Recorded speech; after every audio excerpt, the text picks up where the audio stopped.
no mo bedam emra no be ya adwuma na ye be chechi o mu nyina baako eyebre obia wadi yesika bia no obedam na ye be sre se de ye ka no uba na your first time near no wa follow page na my no asa subscribe to your YouTube channel no e de amaye because you say no campaign no na ya sha ase no omo pese omo ya fa kwan bia so tumfuturu ye be sabi ye be so omo hwe amu afo omo chi ne amia kopem sa aba no emu anwa nyina be chi magu frampa emu ne de ache omo kosua no enti uba no wa follow page na my na wa share no wa wo so hu say fie TV o de ko enti me de megusu pe solution to why one becomes a sofukura walk heaven at the moment or joining NDC. Now I done bon some of us no bokro aden political party bapo emuni panyi na every say free every sankra etimi betena ho ka kire Ghana ha.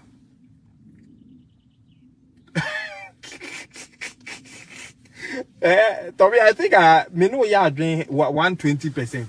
You see, Unya Kwenya as a former president who is vying. On one or more than beba because medical actually says NDC ne Mahama no mo go as penny and no group be a penny uncle home fans on one of beba. Kokasa. Asabna Wokano, do you listen to yourself? Ukasa Brofuno Majimi. You see, VW ever be assembly Ghana because they have an ambassador, Germany, or more ambassador or Ghana. And before they move there, they consult the ambassador, say, or mine say, Kosen, and this on be factory, be ho, Nasa, we are watching say Ghana, actually, Woma. They see you as a traitor, they see you as a non. Me who dia menka ya na ma no no yemi du I want sem bi hu but asem no so sa na tie they are criminals I say nyina are criminals enti mpanyifo ase bone ba otrim na unyansa so ote enti na omunnim nyansa sa no because look say wo wahu oman bia ni nyina so ne mabunu no na mabunu a omoye educated enye mabunu keke mabunu omo ye educated omampanyi bi ba ye no wose da bi ye mo obi anko school se ne ye betena bofra ase kra ne akwa ye sua ade na ba ko se da bi mo ma ye nya ne sa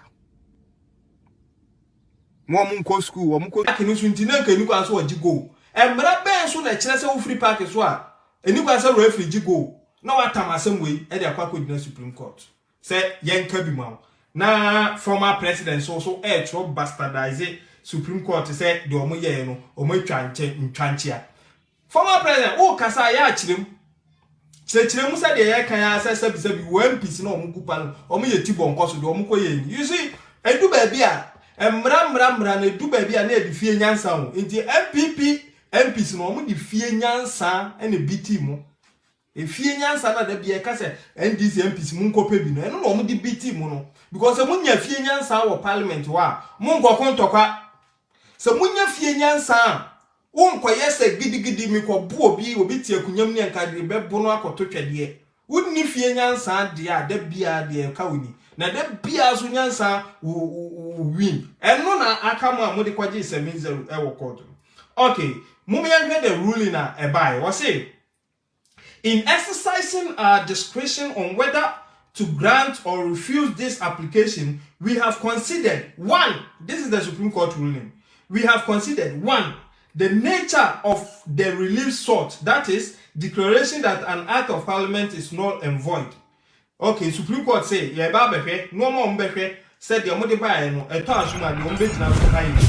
the greater inconvenience or irreparable harm or loss which the parties will suffer, including the likely issues in refunding numerous tax deductions, should be reinforced. Okay, the nature of the legislation which is under attack, including the fact that the act under review is just any legislation, it is a tax on the issuer. And the Supreme Court, so betna say, Ashia say, Sebi, and some of Modiabano. the NDC can say Parliament proceedings na course no Supreme Court betime gina the Constitution of Ghana atwamu ana eno ye one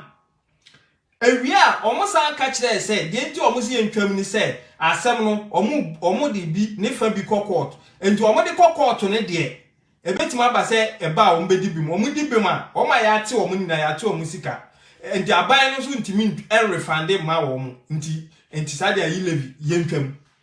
de to so mienu na afesu ya kwakwohwe say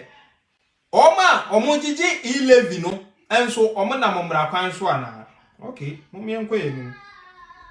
there toso me sana me kan there toso now say whether public interest and welfare of Ghanaian people is better protected by grant or refusal of the injunction sought. Being a public law application, we have also considered the legal maxim omnia presumptua right excepta way a Latin word and its application to the official act such as an act of parliament. This is legal presumption which is gained statutory recognition under section 37/1 of the Evidence Act 1975. Okay, there said etieni and say emrebi wo honoma ye jitum falasa jese wo evidence contrary to the ejitum. Se yaka se minister also for hwe kwan so a ye nyina ye emra no mai kwan se ye gitum se o de sika no ye kwan no pepepe o namra kwan so jese wo adanse ye se on famra kwan so na wo betimi di adanse abekire no wo de ba na wotimi be reverse no eno ene de me di kan kan sisi a so enti say what the asem say court now yes a madwen ye me say me susu say wo court dia now sebi wan fanya asem an court enti the 7-0 now mo kwaje court na afi no o mbe so mo yes a court no ewia wo mo no kwase bi jimifuo bi ni aboa bi awo ye fre no Kofi Ezeku jimi papa wa ba ha wa ho NDC fo jimifuo ni bi o ma jimi tu aboa me mi page so no minya free ha wa betra ha no ma wutie nyansa won se o ho hyehye wa aboa ba mo me enkoso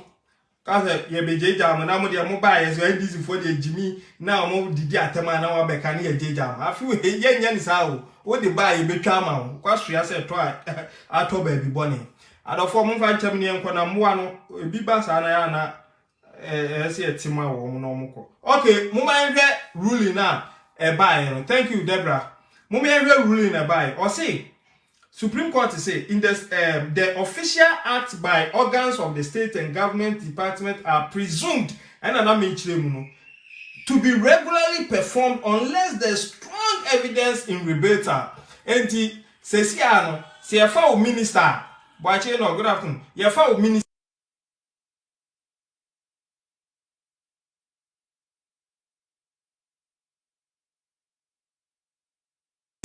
o my money nyina presume say sika bia be fa onsem bia o de ye ministerial job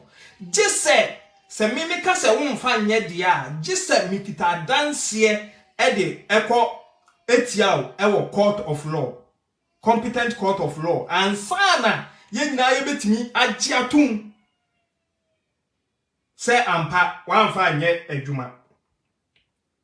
Okay, in balancing the hardships in the event of the applicants succeeding in their claim to declare electronic transfer levy unconstitutional and therefore null and void, the sum deducted on transaction could be refunded as aforesaid. And now, only say, yenkum, kopim say, as some of the aqua die court, no. Yebeka sa asem na wie, ni yeka sa asem ni wie na se, ekoba se, omudi bem dia na eche so oma ya ti omusika nyina.